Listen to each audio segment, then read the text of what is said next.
On a normalisé les conseils en style, en image.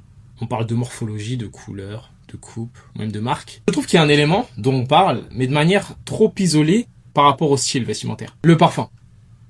Paloma Picasso disait qu'un parfum est comme un vêtement. C'est un message, une manière de se présenter. Aujourd'hui, on choisit souvent un parfum parce qu'il sent bon.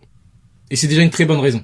Mais comme un vêtement, le parfum participe lui aussi à l'image qu'on renvoie. On remarque d'abord une silhouette, mais parfois ce dont on se souvient en dernier, c'est le parfum. Une image forte, elle se construit pas en accumulant de beaux détails, elle se construit quand tous ces détails racontent la même histoire. Et le parfum fait partie de cette histoire.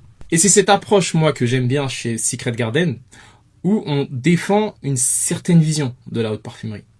Avant même de parler de parfum, ce qui est intéressant, c'est qu'on parle d'abord d'univers, d'habitude, de notre manière de nous habiller, ce que l'on souhaite exprimer. Et à partir de là, on oriente vers des parfums cohérents avec le reste. Bien évidemment qu'on apprécie aussi. Et c'est peut-être ça aussi le rôle d'un parfum. Un vêtement ne construit pas une image, un parfum non plus. Ce qui construit une image, c'est la cohérence de chaque détail.